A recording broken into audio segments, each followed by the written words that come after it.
Why you attract men who don't want to grow up. The truth from Carl Jung. How many times have you found yourself falling in love with a man's potential? With the person he could become, instead of who he actually is right now? How many times have you felt like you're always the one offering structure, maturity, and emotional stability while he remains eternally in the promise of growth? And how many times have you asked yourself, alone at night, why do I keep choosing this? This pattern doesn't happen because you choose wrong or because emotionally unavailable men are irresistible. It happens because a deep part of you is repeating a dynamic where you become the mother you never had. The one who holds, waits, and hopes that one day someone will finally grow up and truly choose you. You're offering the containment you never received. You're giving the patience no one had with you. You're waiting for the recognition your soul has always begged for. Carl Jung, the Swiss psychologist who mapped the depths of the human psyche, identified a powerful archetype called the pure eternus, the eternal boy. This isn't just a type of man. It's a psychic force, an energy that runs from commitment, from responsibility, from concrete reality. The poor lives in perpetual promise, in the one day I will, in potential that never materializes. He's the Peter Pan of the collective unconscious, equally charming and frustrating. But here's what few people realize, and what will completely change how you see this pattern. The woman who repeatedly feels attracted to this energy isn't just choosing poorly. She's searching for something within herself. She's trying to resolve, through him, a wound that began long before any adult relationship. And this search?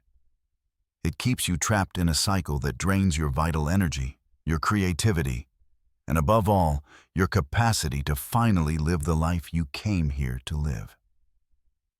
In this video, I'm not going to tell you to simply choose better. I'm not going to offer you another list of red flags or tell you the problem is your self-esteem.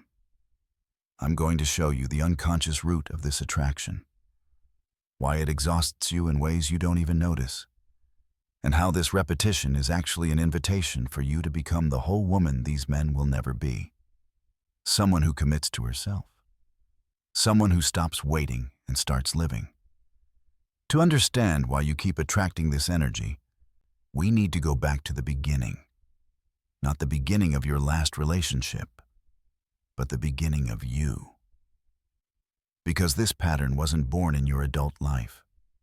It was planted much earlier in fertile soil of waiting, adaptation, and silencing.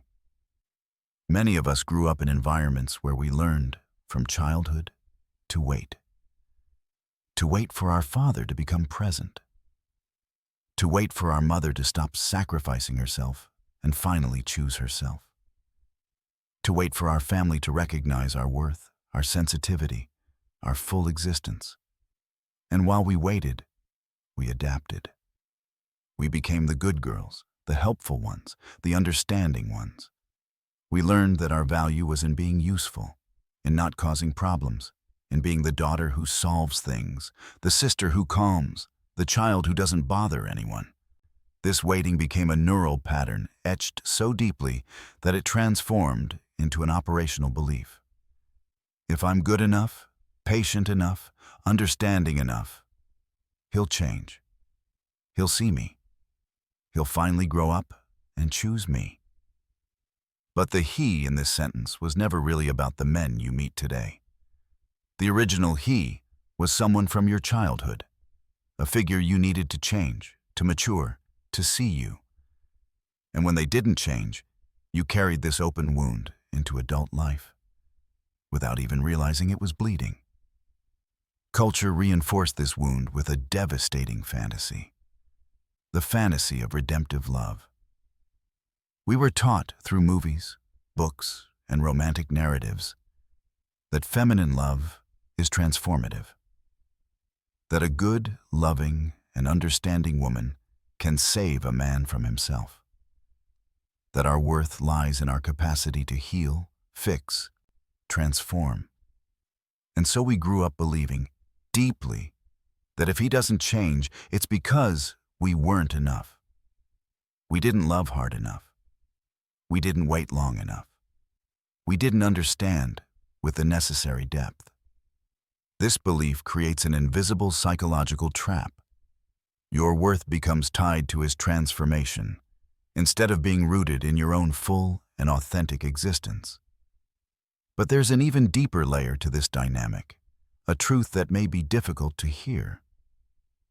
By repeatedly choosing the poor, the eternal boy, many women are also avoiding their own emotional maturity. Because if he never grows up, you never have to confront your own responsibilities, your own limits, and your most authentic desires.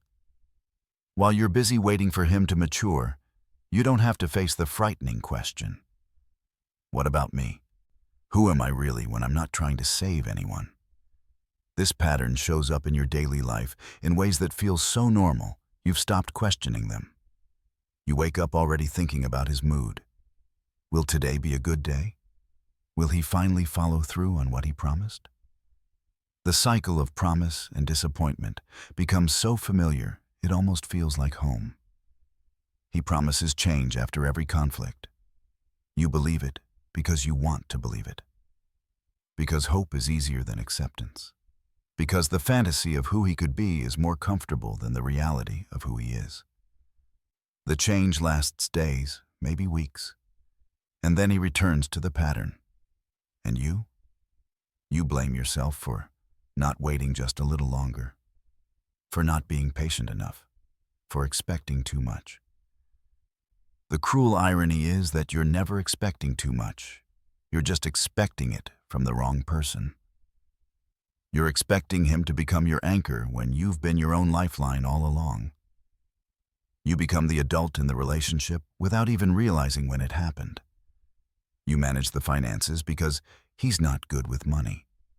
You make the difficult decisions because he gets overwhelmed easily. You offer emotional containment when he becomes dysregulated, holding space for his feelings while yours remain unexpressed, unprocessed, waiting in line for attention that never comes.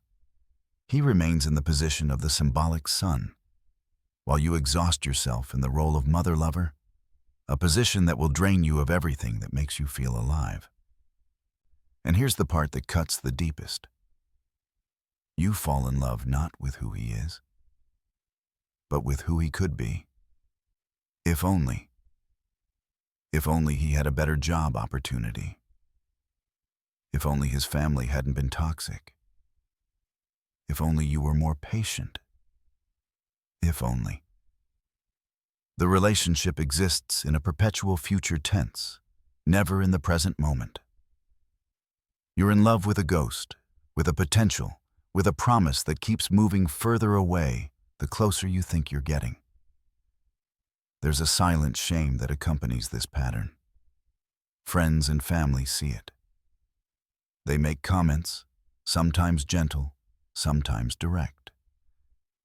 You defend the relationship with explanations that sound reasonable in the moment, but hollow in the quiet of your own mind. Internally, there's a voice that asks, persistently, painfully, why do I keep accepting this? What's wrong with me? And I need you to hear this clearly. If you recognize this pattern, it's not because you're naive or because you don't know your worth. It's because you're trying to resolve, through him, an emotional wound that began long before he appeared. This is an unconscious dance that millions of women know intimately. And it starts in childhood, not in adult choice. What most women don't realize is that this attraction to the puer aeternus, to the eternal boy, isn't just about choosing a certain type of man. It's about engaging with an archetypal force that Jung mapped as fundamentally resistant to reality itself. The puer represents the refusal to commit, the flight from responsibility, the perpetual postponement of life. And when you involve yourself repeatedly with this energy, you're not just choosing a partner. you're entering into a dynamic that reflects something about your own relationship with reality, with commitment, with the terrifying and beautiful act of fully showing up for your own life. Jung understood that the poor fears one thing above all: the death of the ego. Not physical death, but the symbolic death required for true maturity. The death of infinite possibility, of the fantasy self, of the perpetual, I could be anything. To grow up means to choose, and to choose means to let other possibilities die. It means committing to reality instead of fantasy. And here's the painful truth. When you stay in relationship with a man who refuses this death, you're also avoiding it yourself. Because while you're focused on his potential, on waiting for him to finally step into his power, you don't have to face your own. While you're managing his emotions, you don't have to feel your own. While you're building him up, you don't have to risk building yourself up and possibly failing. His immaturity becomes a convenient distraction from your own unlived life. Living in this dynamic doesn't just affect your relationship. It affects every cell of your body, every dream you've deferred, every authentic desire you've pushed aside. The cost is real, measurable, and far more devastating than you might realize. Your body knows this pattern is wrong before your mind accepts it. Living in constant hope and repeated disappointment keeps your nervous system in a state of hypervigilance. You're always monitoring his mood, trying to predict his reactions, managing the emotional stability he refuses to create for himself. This isn't love. This is survival mode. And survival mode means your cortisol levels stay elevated, your adrenal glands stay exhausted, your sleep becomes fragmented. Your menstrual cycle begins to reflect this chaos. Maybe your periods become irregular, more painful, heavier. Maybe your libido disappears completely, because how can you feel desire when you're constantly in the role of emotional mother? Your body is trying to tell you something, sending you signals through exhaustion, through tension headaches, through the knot in your stomach that appears every time his name shows up on your phone. But you've learned to override these signals, to push through, to be strong. And with each override, you disconnect a little more from the wisdom your body is desperately trying to share. The mental fog that settles over you feels almost normal after a while. That difficulty concentrating at work, that constant background anxiety, that feeling of being simultaneously exhausted and wired. You tell yourself it's stress, it's life, it's just how things are. But it's not. It's the cost of holding together something that was never meant to be held by one person alone. And then there are the parts of yourself you've quietly abandoned to make space for this relationship. Your friendships have become shallower because you can't fully show up when half your mind is always calculating whether he's going to show up for plans, whether he's going to follow through this time, whether this will be the week he finally changes. Your creative projects sit unfinished because you've poured all your creative energy into trying to architect his transformation. Your dreams, the ones you used to whisper to yourself late at night, have been filed away under someday. Someday when the relationship is stable. Someday when he's finally ready. Someday when you have the energy. You adapt so thoroughly to his needs, his rhythms, his emotional capacity that you forget your own. What do you actually want? Not what would make him happy, not what would keep the peace, not what would prove you're not demanding. But what do you genuinely, authentically want? And if you can't answer that question immediately, without qualification, that's not a small thing. That's evidence of how much of yourself you've given away. The relationship feels deep because it's intense. But intensity is not intimacy. Drama creates the illusion of connection while keeping you trapped in chaos. Real intimacy requires two people who can show up fully, consistently, who can hold space for both themselves and each other. What you have instead is a pattern where you hold space for everything, while he exists in perpetual potential. And you call this love because you don't remember what real partnership actually feels like. You become so functional, the woman who resolves, who endures, who waits, that you lose access to your sensual, creative, free self. Life becomes a list of tasks. Keep the relationship functioning, keep him happy, maintain appearances. Spontaneous joy disappears. Pleasure becomes something you used to feel. Your days blur together in a rhythm of maintenance and management. And somewhere along the way, you forgot that life was supposed to feel different than this. Your intuition, that clear inner voice that used to guide you, becomes muffled under layers of justification and hope. Deep down, you know something is fundamentally wrong. You feel it in the tightness in your chest when he doesn't respond to your texts, in the anxiety that floods you before seeing him, in the insomnia that follows your arguments. Your body is screaming the truth that your mind refuses to accept. This isn't working. This will never work. Not because he's a bad person, but because he's not ready. And you can't weight yourself into a different reality. But listening to your body means making difficult decisions. It means potentially being alone. It means facing the question you've been avoiding. If you're not the woman who fixes, who waits, who understands, who sacrifices, then who are you? And that question is terrifying. So you disconnect. You numb yourself with optimism and hope. You silence your intuition with logic and explanations. You betray your own knowing, again and again, because staying feels safer than leaving. And here's the deepest cost, the one that sits beneath all the others. With each day you spend waiting for him to grow up, you abandon yourself a little more. You're saying, with your actions, if not your words, I will put my life on pause until he's ready. I will defer my dreams until he fulfills his. I will shrink my needs until they fit into the space he's willing to offer.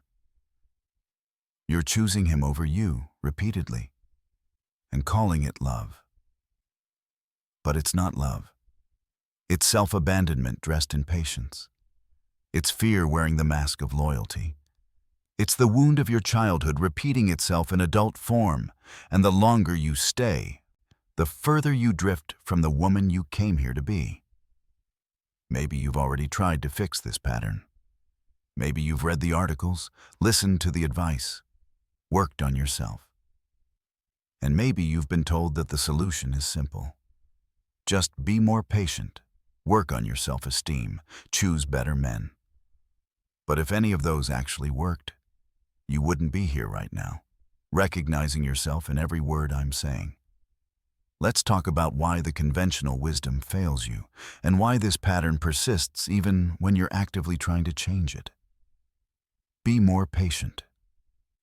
How many times have you heard this? From friends, from family, maybe even from therapists who don't fully understand the dynamics at play. They tell you that relationships take work, that everyone has flaws, that growth takes time. And all of that is true. But patience without boundaries isn't patience at all. It's self-abandonment with a prettier name. Patience is beautiful when it's given to someone who is actively doing the work, who is showing up, who is moving, even slowly, toward growth. But what you're doing isn't patience. It's waiting for someone to become interested in their own life while yours passes by. You're not being patient. You're being held hostage by hope.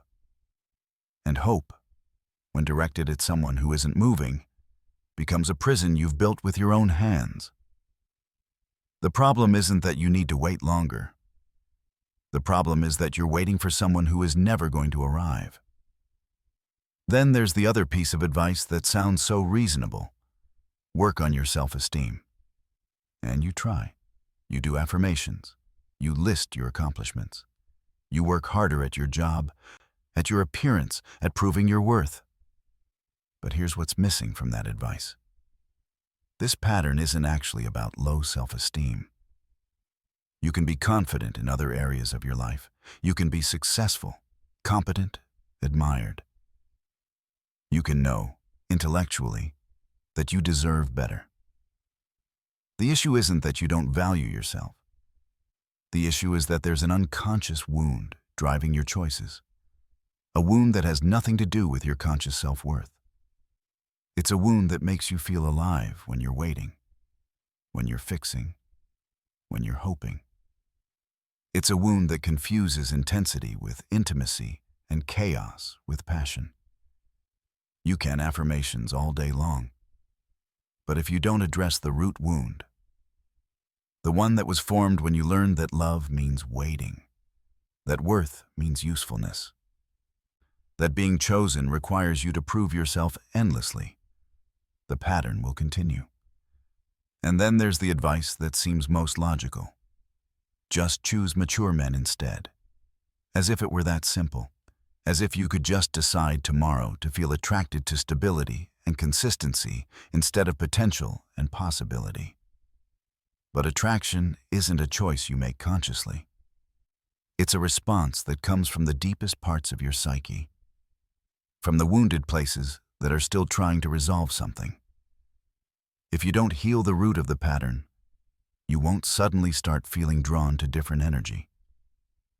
You'll just find the same man in a different disguise. Because the poor Eternus is clever. He doesn't always show up as the obvious Peter Pan. Sometimes he's the brilliant artist who just needs the right opportunity. Sometimes he's the entrepreneur with the game-changing idea that never quite launches. Sometimes he's the spiritually awakened man who's too enlightened for conventional responsibility. The mask changes, but the energy underneath remains the same. And you'll recognize that energy instantly, even when you're consciously trying to choose differently. Because that energy feels like home. It feels familiar. It lights up the same neural pathways that were formed in your childhood when you learned that love meant waiting for someone to finally see you, choose you, grow up for you. So if the conventional solutions don't work, what does? How do you actually break this pattern? The answer isn't in trying harder to choose differently. It's not in becoming more patient or more confident. The answer is in understanding what Jung knew about the psyche. That you cannot heal what you haven't integrated. The puer aeternus has an opposite in Jungian psychology. It's called the senex, the energy of wisdom, structure, commitment, and grounded presence in reality. Traditionally, this has been associated with the mature masculine. But here's what changes everything. This energy doesn't just exist in men. It exists in you. And the reason you keep seeking it outside yourself is because you haven't yet claimed it within. You're looking for a man who will finally be your anchor, your stability, your solid ground. But what if you've been searching in the wrong place all along? What if the mature, grounded, committed energy you're seeking isn't something you need to find in a partner? It's something you need to become. This is the shift that changes everything. This is where the pattern doesn't just end, it transforms. Because when you stop searching for the senex outside yourself and begin to develop it within, something profound happens. You stop being the eternal waiter. You become the woman who lives. Think of it this way. You've spent years as the guardian of a castle, standing at the gates, watching the horizon, waiting for a mature king to arrive and finally give meaning to the kingdom. You've kept everything ready. You've maintained the grounds. You've prepared for his arrival. And in that waiting, You've told yourself that once he comes, once he's finally ready, your life will truly begin. But Jung is telling you something radical. You don't need a king. You never did. You are the queen. The castle is yours. The kingdom has always been yours, and you've been holding the key in your hand this entire time, waiting for someone else to unlock a door you could have opened yourself. When you stop waiting for him to grow up and start building the life you actually want, independent of whether he changes or not, something magical begins to unfold. Either you become magnetic to a completely different kind of energy, or he genuinely transforms, and you can see clearly whether it's real, or you naturally move away without the guilt and second-guessing that used to paralyze you. But none of those outcomes matter as much as what happens inside you. You finally come home to yourself.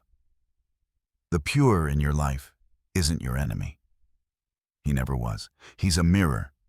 He's showing you exactly where you haven't yet committed to yourself, where you're still living in the realm of potential and promise rather than grounded reality. Every one day you accept from him reflects a one day you've been telling yourself. Every promise he breaks mirrors a promise you've broken to yourself. Every time he avoids responsibility, he's showing you where you're avoiding the responsibility of fully inhabiting your own life. This isn't about blame, it's about recognition.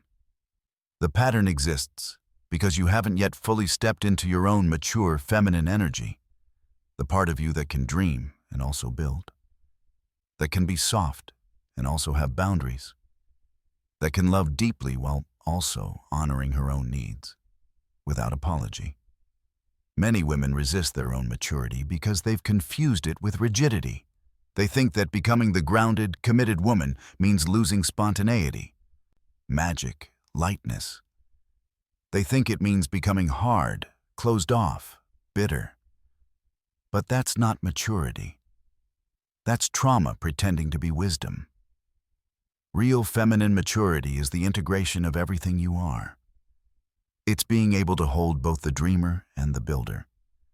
It's having the wisdom to know when to flow and when to stand firm. It's possessing the strength to love without losing yourself. It's the capacity to be vulnerable while also being unshakable in your own worth. It's not about becoming less feeling. It's about feeling everything while no longer being controlled by the fear of those feelings. When you embody this energy, you stop living in the fantasy of who he might become and start seeing who he actually is. And more importantly, you finally see who you actually are, not the version of yourself that's defined by his potential. Not the woman who gains meaning through fixing and waiting, but the woman who is whole, complete, and sovereign in her own right. This is when the fantasy ends and reality begins.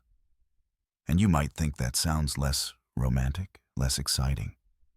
But the truth is, fantasy is exhausting. Fantasy keeps you perpetually anxious, perpetually managing, perpetually hoping. Reality, actual grounded reality where someone shows up consistently, where love is expressed through actions and not just potential, where you're met with the same energy you offer, is what your soul has been craving all along. The moment you release the fantasy, you feel it. A permission you didn't know you were waiting for. Permission to stop waiting. Permission to stop managing his emotions, his growth, his life.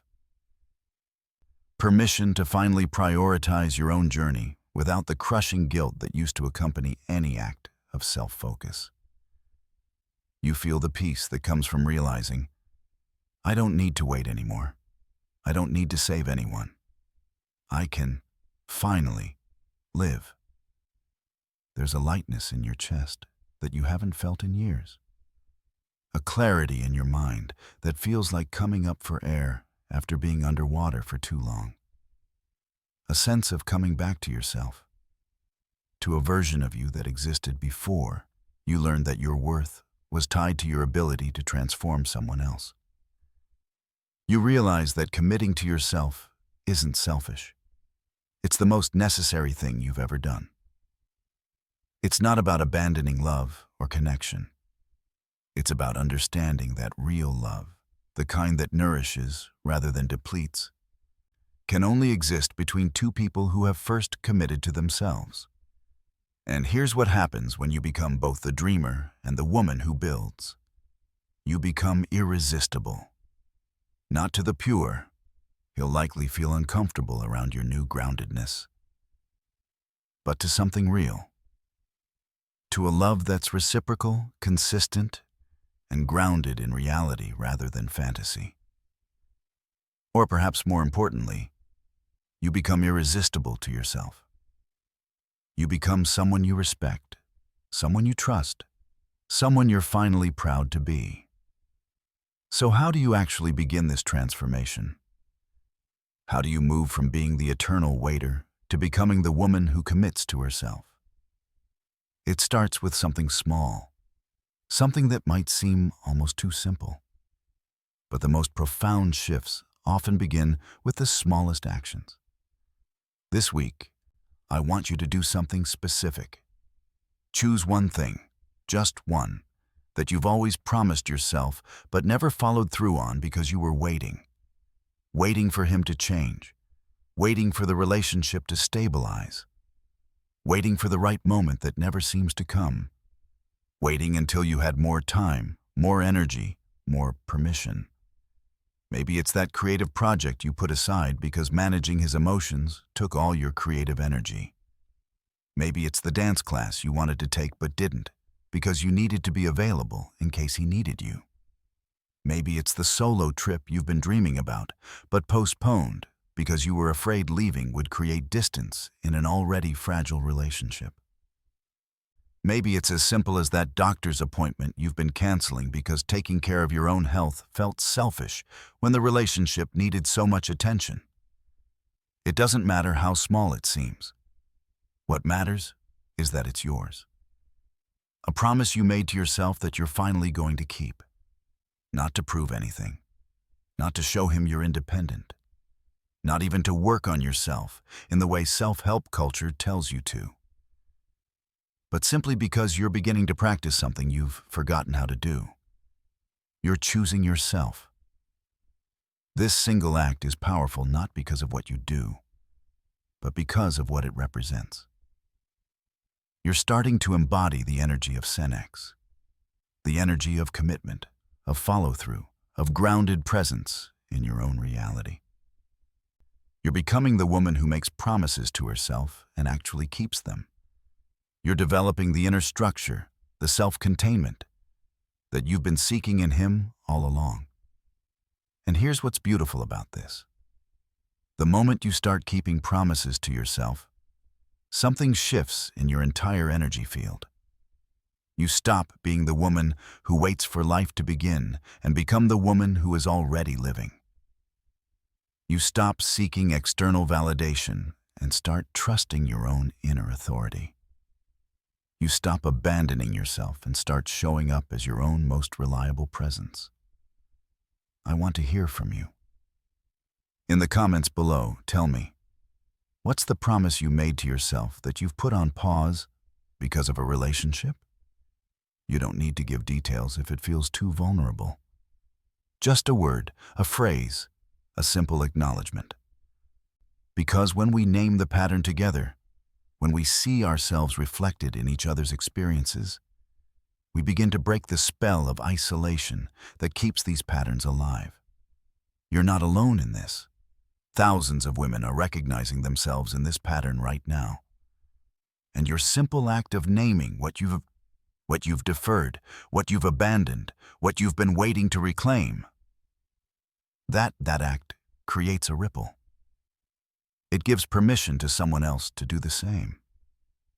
We break these patterns together, through recognition, through solidarity, through the courage to finally be honest about what we've sacrificed.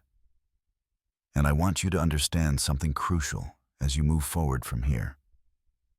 You don't attract men who don't want to grow up because there's something wrong with you.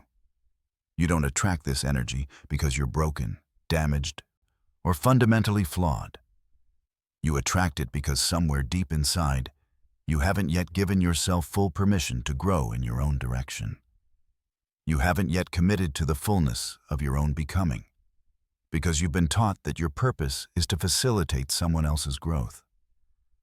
But the moment you become your own anchor, your own promise kept, your own source of stability and structure, everything changes. Not gradually, not eventually. It changes now, in this moment, because you're no longer operating from the same frequency. The pattern doesn't end because you finally learned to choose better. It ends because you became someone completely different. Someone who doesn't resonate with potential anymore, because you're too busy living in reality. Someone who doesn't find the chaos attractive anymore, because you've tasted the peace of self-commitment. Someone who doesn't need to save anyone anymore, because you've finally saved yourself from the prison of eternal waiting. This is your invitation. Not to fix yourself, not to become perfect, not to never make mistakes again, but to finally stop putting your life on hold for someone who isn't showing up for his own. To finally stop betraying yourself in the name of patience. To finally become the woman who doesn't wait for permission to live fully because she's realized she never needed it. The day you commit to yourself is the day the pattern dissolves. Not because you changed your choice in men, but because you changed your entire frequency. And that frequency, it's not available to the puer aeternus anymore. It's reserved for what's real, what's reciprocal, what's actually ready. Or perhaps most importantly, it's reserved for you, finally, completely, unapologetically yours.